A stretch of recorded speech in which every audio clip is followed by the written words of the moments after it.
శ్రీకృష్ణుని చేరే మార్గం. పరమ పూజ్య శ్రీమద్ ఏసి భక్తివేదాంత స్వామి ప్రభుపాదులు. అధ్యాయం 2, 6వ భాగం.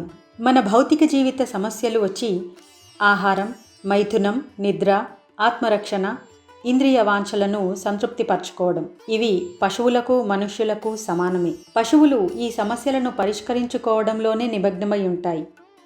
మరి మనం కూడా ఆ సమస్యల పరిష్కార ప్రయత్నంలోనే గడిపితే మృగాలకు మనకు భేదం ఏముంటుంది? మనిషికి ఒక విశిష్టమైన గుణం ఉంది.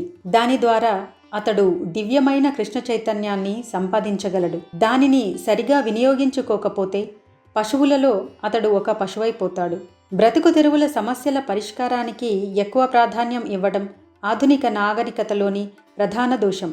జీవాత్మగా జనన మరణ రూపమైన సంసార చక్రం నుండి బయటపడడం మన కర్తవ్యం. మానవ జన్మలో మనకు లభించిన ప్రత్యేక అవకాశాలను పోగొట్టుకోకుండా మనం జాగ్రత్త పడాలి.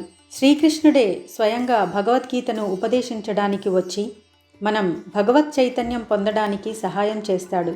నిజానికి భౌతిక సృష్టి కృష్ణ చైతన్య అభివృద్ధి కోసం ఉద్దేశింపబడింది. మానవ జన్మ వరాన్ని పొంది దానిని కృష్ణ చైతన్య అభివృద్ధికి ఉపయోగించుకోకపోతే అపురూపంగా లభించిన అవకాశాన్ని మనం జారవిడ్చుకుంటున్నామని అర్థం. కృష్ణ చైతన్య ప్రాప్తి ప్రక్రియ చాలా సులభమైనది. శ్రవణం, కీర్తనం అంటే వినటం, పాడటం. వినడం కంటే వేరే మనం ఏమీ చేయనవసరం లేదు. శ్రద్ధగా వింటే నిజమైన జ్ఞానం తప్పక కలుగుతుంది. శ్రీకృష్ణుడు మన హృదయంలోనే ఉంటాడు కాబట్టి తప్పక సహాయం చేస్తాడు. మనం కొంచెం సమయం వెచ్చించి కాస్త శ్రమ పడితే చాలును. ఇందులో అభివృద్ధిని సాధించామా లేదా అని మనం ఎవరినీ అడగవలసిన పని లేదు. ఆకలి వేసినవాడు కడుపు నిండా తిన్నాక తృప్తి కలిగిందో లేదో స్వయంగానే తెలుసుకున్నట్లు మనకే తెలిసిపోతుంది. నిజానికి శ్రీకృష్ణ చైతన్య ప్రాప్తి లేక ఆత్మసాక్షాత్కారం కష్టసాధ్యం కాదు. దానిని శ్రీకృష్ణుడు భగవద్గీతలో అర్జునునికి బోధించాడు. మనం కూడా అర్జునునిలాగా భగవద్గీతను అర్థం చేసుకుంటే పరిపూర్ణ స్థితిని చేరుకోవడం ఒక సమస్య కాదు. అయితే భగవద్గీతను మనం లౌకిక విద్యా మనస్తత్వంతో వ్యాఖ్యానించాలనుకుంటే దాని అర్థాన్ని పూర్తిగా చెడగొట్టిన వారం అవుతాము. ఇంతకుముందు చెప్పినట్లు హరే కృష్ణ నామ సంకీర్తన సాధన చేయడం ద్వారా భౌతిక ప్రపంచ సంపర్కం వలన మన మనస్సనే అద్దానికి అంటిన కాలుష్యాన్నంతటినీ తొలగించుకోగలము. కృష్ణ చైతన్యాన్ని పునరుద్ధరించుకోవడానికి బాహ్య సహాయం అవసరం లేదు. ఎందుచేతనంటే కృష్ణ చైతన్యం మన ఆత్మలోనే సాధన ద్వారా దానిని జాగృతం చేయాలి. కృష్ణ చైతన్యం నిత్య సత్యం.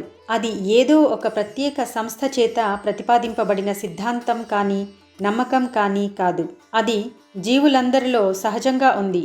శ్రీ చైతన్య మహాప్రభువు దక్షిణ భారతదేశపు అరణ్యాలలో సుమారు 500 సంవత్సరాల క్రితం ప్రయాణం చేసినప్పుడు హరే కృష్ణ సంకీర్తనం చేస్తే పులులు, ఏనుగులు, లేళ్ళు మొదలైన అన్ని జంతువులు ఆ సంకీర్తనానికి అనుగుణంగా నాట్యం చేయటం ప్రారంభించాయట.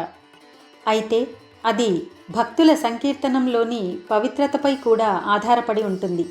సంకీర్తనంలోని సాధనా బలం పెరిగిన కొద్దీ దానిలో పవిత్రత ఎక్కువగా చోటు చేసుకుంటుంది. శ్రీకృష్ణుని చేరే వరకు మనందరం కలిసి ముందుకు ప్రయాణాన్ని సాగిద్దామా మరి?